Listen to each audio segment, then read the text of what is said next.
my point is that whatever the Hindu says or whatever the Red Indian says or whatever anybody says, let us try to discover harmony not by what other people say what harmony is. Because what anybody else says about harmony, for me it's a concept or a notion. I do not know what is harmony. Once I accept other people's notions about harmony, I start creating disorder. Because I must see what is my mind. My mind is not simple. I can catch these words and translate these words and follow and imitate these words. But my mind is not simple. So can I see my own disorder? Can I see my own disharmony and how I create it? And seeing that, I learn not to do that, that's all. And then I come to harmony. But if I pick up a notion of harmony from the Tibetans or the Red Indians or the Hindus or the Chinese, I cannot bring harmony in my life, I only create disorder. Because then harmony will become a notion, and with that harmony, I'll create a conflict. Now, I don't know what actually might be the fact, but I see in this country some young men and women who identify themselves with the Red Indians. They unconsciously nurture a hostility towards the white man. And see this, how this identification of love becomes an unconscious hostility towards the white man. We don't identify anymore with the white man, and not me, I mean the white young people of this country. They don't identify with their ancestors, they say, oh, they were very cruel. And you identify yourself with the suffering Red Indian community. And unconsciously you build up a hostility towards the white race. If only. If Please see the mind actually working. See, I can talk from morning till evening, but see it. Yeah. How I become distrustful of the institutions of the white man and the whole culture and everything. Because in the past, because 200 years ago, some of my forefathers did something to the Red Indian. Today they may not be doing it, but I unconsciously nurtured a hostility. And this whole hippie cult which came in this country, it came as a reaction. It never solved any problem. So if my understanding does not go deep, it will die out as a reaction. Nothing will come out of it. Then you can't help either the Red Indian, nor you can help yourself, nor you can help the white community. You cannot help anyone. So for each serious individual, it's important not to become emotional and romantic about these notions and ideas. That's a very hard job. That I must start. I have love for everyone. I have love for the Red Indians. I have love for the white man. I have love for the man who is a victim of violence, who is even violent. I have love for that himself, because he is also destroyed and mutilated by society. People are not born violent, they are made violent, they are trained to be violent. When I go on the street in the morning and these dogs come barking and running and jumping at you, poor dog is not to be blamed, his master has trained him. So we are all victims of this social conditioning. How can I pick up this dog and say, look, this dog is violent, this dog has been made violent. People in this world, they are made violent, people are not born violent. So when I see how social structure is destroying each one of us, then I am not against anyone. Otherwise I separate myself. Oh, this is a violent man, I have nothing to do with him. And this is a non-violent man, therefore he is my friend. It won't work. I create another set of violence by identifying with the non-violent man. Being non-violent as a notion, then I become so intolerant to the violent man. When I get identified with the notion of truth, the ideal of truth, the ideal of honesty, I hate every dishonest man. I hate every untruthful man. And then this hatred I call understanding. Hatred destroys understanding at every level. So the identification with a notion is a dangerous thing, as I said before. That identification with a notion or a concept, with a person, with a culture, with a community, with land or moon or sun, anything, prevents me from understanding myself, because there is so much hidden in my psyche. By this identification it becomes a simple shortcut, and I must be always aware of this danger. I have a question. What I know you always, part of what you say is about the guru and the relationship between the person and the guru. how do you feel about your own role, the role that you seem to be in as a teacher, preventing people from thinking of you as a guru?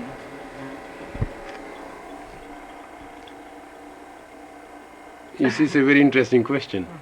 I can't prevent anybody from thinking anything about me. Some think of me as a cheat or a rogue. I can't prevent them. Some people think I'm a hypocrite. I can't prevent it. Some people think that I am acting as a guru or authority. I can't prevent it. Some people think I'm a very nice man or a Buddha or God or something, Superman. I can't prevent it. So I cannot prevent people from thinking whatever they want to think. And I don't want to prevent anyone. But I may be performing the function of a teacher, because each one of us is performing some function. When we live in world, and it's a functional world, it's not a static world of toys and dummies. So each one of us is performing a function. So the question is not whether I am a guru or a teacher or what people will think of me. The question is, can I function or perform a function and not build a status out of it? So the question is not whether what people will think of me. The question is, when I am talking to you, from what standpoint, from what level of consciousness I am talking to you. When I am talking to you, I never talk to you as a teacher. Yet for many people there might be learning, and then I can say, yes, they are my disciples. But when you ask me a question, perhaps you are asking this question, and this question I must have been asked many times, the answer every time is new.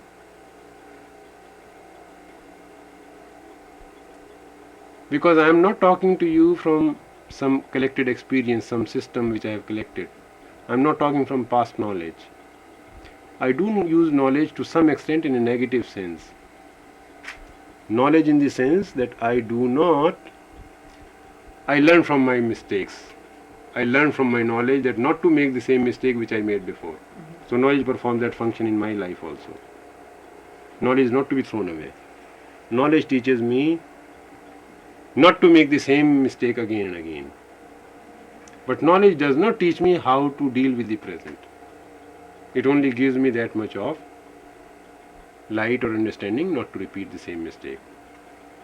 Then once I have set aside my knowledge for any positive answers, I am as empty as you are. I am as empty as anybody else is. So the difference between me and you might be that when you put the question to me, I listen to the question, I look at the question. And when the answer comes, the question, when properly put, the question answers itself. So I only act as a mirror, I am not acting as an authority. Do you understand? So in that level, if you want to call me a teacher, call me a guru, there is no harm. But when you call teacher or a guru as an authority who has to be obeyed and followed, it's very destructive. I warn all my listeners again and again to be aware, not from the function of a teacher, because if you want to learn, perhaps you need a teacher, but to be aware of a person who exercises authority. And a teacher who exercises authority is destructive. He will never teach you. He will destroy your learning capacity, and he will destroy your intelligence. So my position is very clear. If people want to call me a guru teacher, I don't mind, provided they must know that I do not exercise authority. For me, even father-son relationship is a beautiful relationship. Guru-disciple relationship is a beautiful relationship, if you understand the meaning of that relationship. My 3 sons call me father, but I never feel that I am superior to them or I have got an authoritarian attitude when I can prescribe something to them. When I deal with them as human beings, not as my sons, not as my property. So long as I can learn to deal with other human beings as human beings, without labels, at that moment they are only human beings. There is no teacher, no disciple, no son, no father, nobody. The danger lies when I act from that role or that identification, that consciousness of a teacher. So when I am dealing with you and talking to you, I am not talking from the consciousness of a teacher. I am talking to you just as a human being. When you put a question to me, I look at it, I see it, I try to understand it.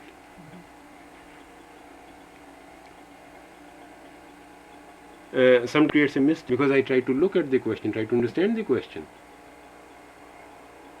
And then they misunderstand my silence for something else. Either I am recalling from memory what to say or something. I am not recalling from memory what to say or what not to say. I am not looking for some reference in some book. One journalist in Italy came to interview me, and when he asked me a question, I was silent for a while, and he reported. The doctor, he seems to be a very guru or something like that, and he became silent. I put the question and he started searching. He had his own interpretation. But I am silent because I can reply back to you from my conditioning very easily, because from my past memory I can reply back to you very easily, but it will not be a living answer. But for the answer to be living, it should be in the present.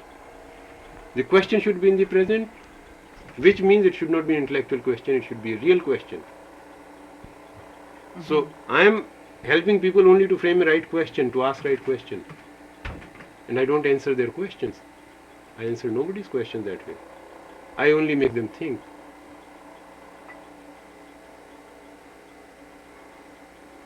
So therefore, for some people it is very, very frustrating and disappointing because there is no positive answer coming from me.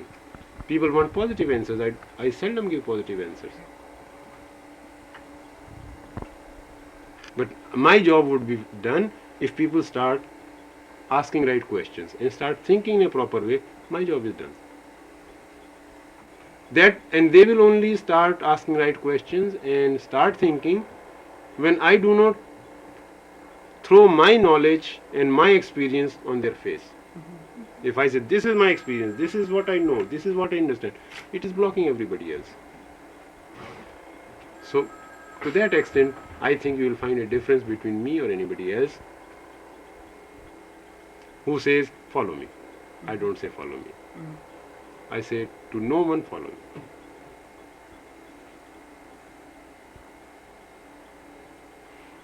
Any other question?